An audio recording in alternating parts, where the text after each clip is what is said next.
Welcome to the Deep Dive. We're here to break down your sources and pull out those essential nuggets of knowledge for you. Think of it as your shortcut to being really well informed. Today, we're digging into some really interesting material on building wealth. Specifically, these ideas behind becoming an automatic millionaire. Oh, right. We've got a whole stack of insights, personal stories, some surprising stats too. It's all designed to help you, rethink how money can work for you. And what's fascinating, I think, is that this isn't just your standard financial advice. It's really about a system. A system. Yeah, a whole system. It kind of challenges the usual thinking about budgets, discipline, motivation, Right. all that stuff. Right. It basically proposes a path to wealth that works even when you're busy, when life gets in the way. So our mission today is to unpack this system and see how it actually promises to transform your financial life almost automatically. Okay, let's unpack that. What struck me right away is how this material challenges our assumptions. The whole American dream thing. Many of us think, okay, it's about getting $1 million. But this deep dive, it offers a pretty different definition. It really does. The true American dream, as it's framed here, isn't just a number. It's about freedom. Freedom. Yeah, the freedom to do what you want when you want to do it. It points out that most people are sort of putting their lives on hold, right? Waiting for retirement at 65 or 70. Which it calls a bummer. Exactly, a bummer. So it asks, can you actually have that freedom now, today? And the answer seems to be a definite yes if you put a plan in place. That's the key. And it quickly dismisses some common ways people think they'll get wealthy. Like it mentions that almost half of people surveyed think winning the lottery is their best shot. Which is, the odds are astronomical, right? Totally. It really shows a disconnect maybe in understanding how wealth is actually built. Well, it underscores that critical misunderstanding. And the material, it takes on several common myths directly. Okay, like what? Well, myth number 1, you need motivation. The whole core idea here is a system that doesn't rely on you constantly drumming up energy. Because motivation fades. Exactly. It wears off. Myth 2, you need a budget. It flat out argues budgets don't work. Oh, okay. That's counterintuitive. Right. Says they're tedious, people fail. Myth 3, you need discipline. Again, it says discipline often leads to failure. So if not discipline, then what? Automation. The author even admits, I'm not disciplined. That's why I have an automatic approach. Huh. Makes sense. What else? Myth 4, you need a high income to be rich. Ah, the big salary myth. Precisely. It says income doesn't create wealth unless you do something with it for yourself. It gives examples. Like Chris, making over $500,000 a year, but totally trapped, paycheck to paycheck. Wow. And Fred, a lawyer, $250,000 a year, hates his job, also trapped by his habits. So it's about behavior, not just the number. It's exactly that. And finally, myth 5, you can positive think your way to wealth. Like The Secret. Sort of. It acknowledges classics like Think and Grow Rich, but says just, repeating affirmations like I am powerful over my money won't cut it if you're spending more than you make. Right. You have to positively do your way to wealth. Action is key. Okay, this is where it gets really practical. The deep dive introduces these 6 questions, or pillars. And the claim is pretty bold. These 6 questions can predict with like 90% accuracy if you'll be rich in under 3 minutes. Yeah, it's like a quick financial checkup. So let's break them down. Pillar number 1. This is the big one, the absolute foundation. Do you pay yourself first? Okay, what does that mean exactly? It means taking a specific percentage, ideally 10% to start, of your gross income that's before taxes and putting it away for yourself first. Before anything else. Bills, mortgage. Before everything else, it flips the common script, Usually we pay the government, the mortgage company, credit cards, bills, and then if there's anything left, maybe we save it. Which is often nothing. Often nothing. It says pay yourself first, automatically. And there's even a kind of formula for this, right? Based on the percentage. Yeah, it lays it out pretty clearly. Dead broke, you don't pay yourself first, maybe rack up debt. Poor, spend everything you make. $100 K in, $100 K out. Middle class, you're saving maybe 5–10% of your gross. Okay. Upper middle class, that bumps up to 10–15%. Rich, you're hitting 15–20%. And then super rich fast or aiming to retire early, you're at 20% or even more. 20% sounds like a lot. It does, but the material stresses you don't have to jump there overnight. The author started at, quote, a pathetic 1%, Okay. and then just gradually nudged it up, got to over 12% in a year. The key isn't the starting number, it's the automation. making it happen without thinking. So where should this money go? What's the practical step? Primarily pre-tax retirement accounts. So your 401k at work, a 403b if you're in nonprofit or education, a deductible IRA, or a SEP IRA if you're self-employed. Why pre-tax? Because it's basically the only legal way to lower your tax bill now. The money goes in before Uncle Sam takes his cut. Plus, you get tax-deferred growth and, crucially, maybe an employer match. Which is free money. Absolutely free money. You have to take the match if you can get it. There's a story in here about that, right? Marilyn and Louise. Oh, yeah. It's a great example. Two friends, similar jobs at PG&E, similar income. Marilyn saved 4%, ended up with about $250,000 at age 51, still had to work. What? Louise, though, her parents lived through the Depression, taught her to save hard. She consistently put away 15%. By age 52, she had over $900,000. Wow, big difference. Huge, almost $750,000 difference. And they didn't live drastically different lives day to day. It was just that consistent, automated saving. And for self-employed folks, you mentioned the SEP IRA. Right. That's a really powerful tool. You can potentially put away up to 25% of your gross income, capped at $40,000 a year currently. That's way more than employees can typically do pre-tax. No, potentially a faster track to wealth. Potentially, yeah. The opportunity is there. Yeah. But again, it all comes back to automation. Making it effortless. Exactly. The government figured out automatic payroll deduction for taxes. Gyms figured it out for memberships. The idea is use that same tech to pay yourself first. Set it and forget it. Precisely. Set up the payroll deduction, the automatic bank transfer, whatever it takes. The author notes that in 9 years of advising, only one client managed to manually pay themselves first for more than 3 months. Just one. Just one. But the automated plans, they ran for years and years. That shows you the power of taking willpower out of the equation. Okay, pillar number 2. This one shifts gears a bit. It's about security, right? The emergency basket of cash. Yeah, this isn't directly about getting rich. It's more about reducing stress. It's that sleep well at night factor. And why is it so important? Are people really that unprepared? The stats mentioned are pretty sobering. Like 1 in 4 Americans is apparently one paycheck away from trouble with rent or mortgage. Ooh. Yeah. And the average family has less than a month's worth of expenses saved up. So the goal here is to build up a cushion. How much? 6 months of essential living expenses, kept totally separate from your regular checking account.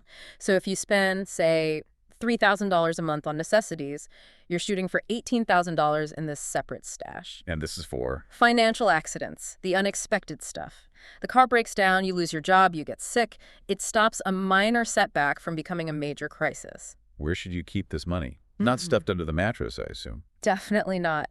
There's a funny story in the material about someone burying savings bonds in cash because they were worried about UFOs. Oh, okay, so maybe not that. No. You want it safe, liquid, meaning you can get to it easily, but not too easily, like in your checking account where you might spend it. It's a savings account. A high-yield savings account or a money market account are ideal. They often pay some interest, maybe 1-2%, or sometimes more, depending on rates. CD, certificates of deposit, can work for part of it, maybe laddering them. Or even government savings bonds, like I-bonds, which you can get through treasurydirect.gov. And the key is? Automation again. Set up an automatic transfer payroll deduction if possible, or just a recurring bank transfer into this separate emergency account until you hit your goal. Make it happen without thinking. Okay, pillar 3. This one's famous, the latte factor. Yes. Simple concept, but really powerful when you grasp it. It's not literally about lattes, though, is it? No, it's a metaphor. It represents any small, regular, almost unconscious expense that adds up over time, things you wouldn't think twice about. Like what? Well, the classic example is Kim, this 23-year-old in San Francisco, living paycheck to paycheck. Right. She tracked her spending, found she was dropping $3.50 on a latte, $1.50 on a muffin, nearly $4 on a Jamba Juice, $1.75 on a power bar. That's over $11 before lunch. Wow, daily. Daily. So the calculation was, if she just redirected $5 of that each day into her 401k. It's just $5. Just $5 a day. By age 65, assuming decent growth, she could have nearly $1.74 million. Wait, seriously? Her lattes are costing her almost $2 million. Potentially, yes. When you factor in decades of compounding growth, that's the power it highlights. So it's about identifying those small leaks. Exactly. It's not about deprivation. It's about awareness. It could be cigarettes. $7 a day adds up incredibly fast. Yeah. Bottled water, cabs, That gym membership you use twice a month but pay $50 for. Or late fees. I remember reading about blockbuster late fees. Yes, $35 a month in late fees. That's like $500 a year vanishing on nothing. Okay, so awareness is the first step. It is. There's another story about a skeptical radio host who thought the latte factor was just fluff. The author challenged him. Track your spending for 1 week. This guy makes 6 figures, lives in New York. He found he was spending over $500 a week just eating out. $500 a week. Yeah, over $20,000 a year. And the kicker, he had stopped contributing to his 401k because he felt he didn't have enough money. But he had less than $20 saved after 9 years. That's eye-opening. It was for him, too. That realization got him to restart his 401k immediately. So what does this mean for you, the listener? What are the numbers? Well, let's say you find $10 a day you could redirect, just $10. Invested at, say, a 10% average annual return. Okay. In 10 years, that's over $60,000. In 30 years, it's pushing $700,000. Wow. And in 40 years, almost $1.9 million from just $10 a day. And for a couple doing that? Double it. $20 a day total. That's potentially nearly $3.8 million in 40 years. It hammers home the core belief. It's not how much we earn that determines whether or not we'll be rich. It's how much we spend. Okay, pillar 4, owning your own home. The material makes a really strong statement here. It does. It says, basically, the likelihood of you being rich as a renter is virtually zero. That's pretty blunt. Is there data behind that? There is. It quotes stats showing the average renter's net worth is under $4,000, while the average homeowner's is closer to $140,000. That's, what, almost 40 times more? Yeah, a huge difference. Now, correlation isn't causation, but it points to home ownership being a major wealth-building vehicle for most people. So why? What makes owning a home so powerful for building wealth, according to this? It lays out 6 main reasons. First, forced savings. Your mortgage payment builds equity over time. You're forced to save. Okay. Second, appreciation. Real estate generally goes up in value long term. Third, leverage using other people's money, OPM. Meaning the bank's money. Exactly. You don't pay $250,000 cash for a $250,000 house. You put down maybe 10%, 5%, even less sometimes, and borrow the rest. So if the house value goes up, your return on your actual invested cash is magnified hugely. Right. What else? Fourth, tax breaks. Mortgage interest is often deductible, which is a significant benefit. Fifth, pride of ownership, that intangible feeling of security, putting down roots. And sixth, it's just a proven investment. Historically, real estate has provided solid returns, especially when you factor in that leverage. Okay, but what about people stuck renting in really expensive cities? Like that example of the woman in New York paying $3,500 a month. Buying seems impossible there. It's a huge challenge, no doubt. But the material shares a counterexample. The author's friend, Bobby. He bought a tiny 500 square lift studio in NYC for $175K with less than 10% down. A studio for $175K in NYC. When was this? A few years prior to the writing, obviously prices change. But the point was, 3 years later, it was worth over $350K. He made nearly $200K profit on maybe a $17,000 investment. Wow. The lesson there was sometimes you have to buy a little less than you can rent just to get your foot in the door. Get on the property ladder, even if it's small to start. Okay, so that's for getting in. What about if you already own a home? Then the focus shifts to managing the mortgage smarter. The material is really critical of the standard 30-year mortgage. Why? Isn't that what most people get? It is, but it points out the hidden cost. Hmm. On a $250,000 loan at 8%, just an example rate, you'd pay back over $660,000 over 30 years. So more than $400,000 in interest. Exactly. Over $410,000 just in interest.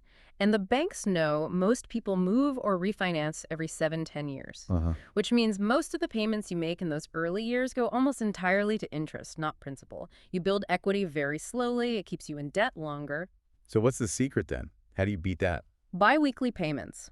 It's simple but effective. How does that work? You take your normal monthly payment, say it's $1,800. Instead of paying it once a month, you pay half $900 every 2 weeks. Okay, so that's 26 half payments a year. Which equals 13 full monthly payments, 1 extra payment per year, essentially, applied directly to principal. And the impact. It's significant. On that example, $250,000 loan, it could cut a 30-year mortgage down to under 22 years. Saving how much interest? Potentially over $100,000 in interest payments saved. Just by automating that slightly different payment schedule. There are services that can set this up for you, too. Wow. Okay, but people argue against paying off mortgages early, right? Like losing the tax deduction. They do. The material tackles those arguments, the tax deduction one.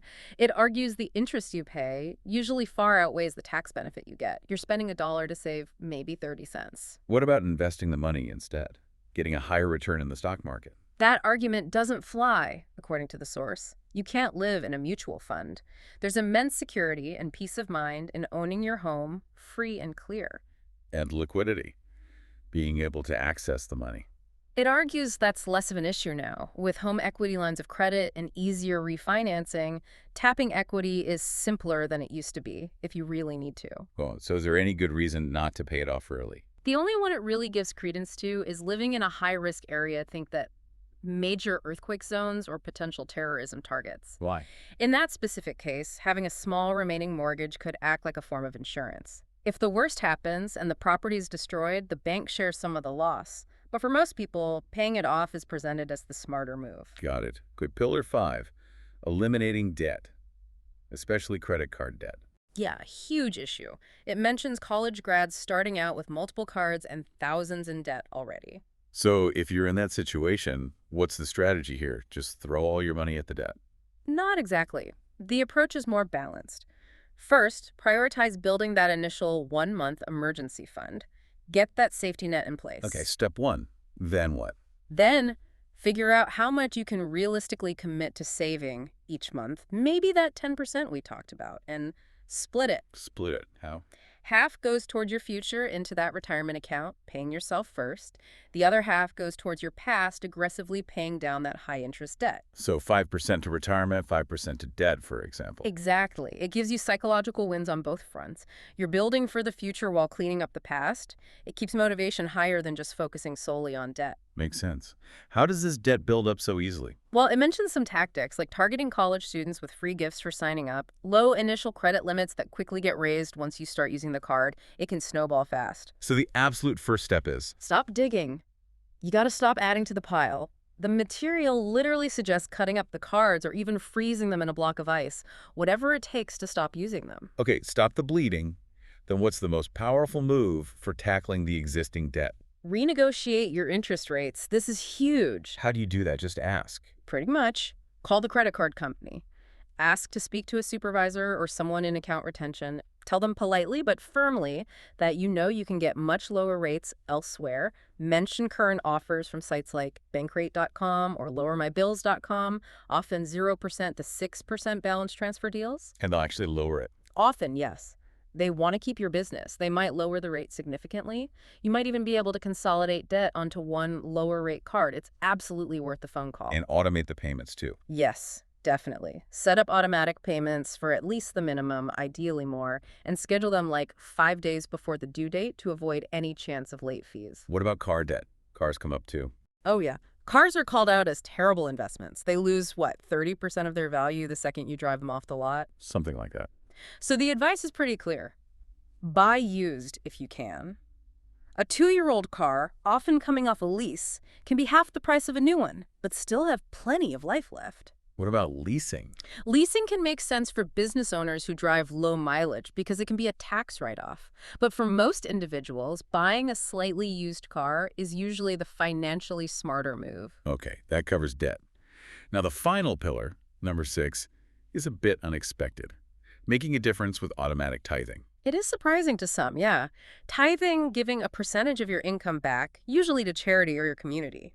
It's often seen as religious, but here it's framed as a key to abundance. How so? Well, it notes that many incredibly wealthy people, like the famous investor Sir John Templeton, started giving a portion of their income away when they were very young and earning very little. Like how little? Templeton apparently gave away half his income when he was only making $50 a month early in his career. The point isn't the specific percentage, whether it's 10% or 1% or whatever. It's the act of giving consistently as a practice of abundance, thinking, I have enough to share, rather than just giving leftovers at year end out of guilt or for a tax deduction. But why do it while you're still trying to build your own wealth? Doesn't that slow you down? That's the counterintuitive part. The material suggests you can get rich without giving, but you might not feel rich inside. Okay. Giving fosters that feeling of abundance. It prevents you from getting so focused on saving and scrimping that you lose the joy or purpose behind building wealth in the first place. So it's psychological as much as financial. Very much so. And again, the key is to make it automatic. Yeah. Decide on a percentage you're comfortable with, maybe just 1% to start. Then set up an automatic recurring transfer or payment to your chosen charity or cause, just like you do for savings. What about for larger amounts, or if you want the tax deduction up front? There are tools for that too. Charitable donor-advised funds offered by places like Fidelity, Schwab, T. Rowe Price let you donate a lump sum, get the tax deduction immediately, invest the money within the fund, potentially allowing it to grow tax-free, and then grant it out to charities over time. Interesting. So it combines giving with smart financial planning. Exactly. So the takeaway for you, the listener, is that this is an an invitation to lead not just at home or work, but in your community. Imagine the collective impact if everyone gave back even just 1% automatically. That's a powerful thought. Well, what a deep dive this has been. Yeah, we've covered a lot of ground. From automating savings and emergency funds, tackling debt smartly, the latte factor, home ownership, and even giving back. It really seems the core message of becoming an automatic millionaire isn't some magic bullet or get-rich-quick thing. No, not at all. It's about setting up a simple, consistent, powerful system that just works for you, almost runs itself. Exactly. If you zoom out, it's not just about the money mechanics, is it? It's about using those mechanics to build a life with more freedom, more security, maybe more fulfillment. Yeah. It's really pushing simplicity and consistency over trying to constantly motivate yourself or follow complex rules. Okay, so as we wrap up, let's leave our listeners with something to think about. There's this really poignant anecdote at the end of the source material about the author's grandmother. Ah, right. On her deathbed. Yeah. She said something like, "In my life, I can count on one hand the opportunities where I really reached a fork in the road. I always went left. I'll never know what would have happened if I had let that little girl inside of me come out to play and I had taken more risk." That hits home. It does. And it really prompts a question for all of us, doesn't it? Where in your financial life or just in your life generally are you maybe playing it too safe? Always taking the left fork. Yeah. When maybe listening to that little boy or little girl inside, taking a slightly more calculated risk could unlock something amazing. Unforeseen opportunities or just a deeper sense of living fully. So the challenge is to think about that. Yeah. Not just what you could do with your money. But what you truly want to do with your life. It's a powerful final thought to explore.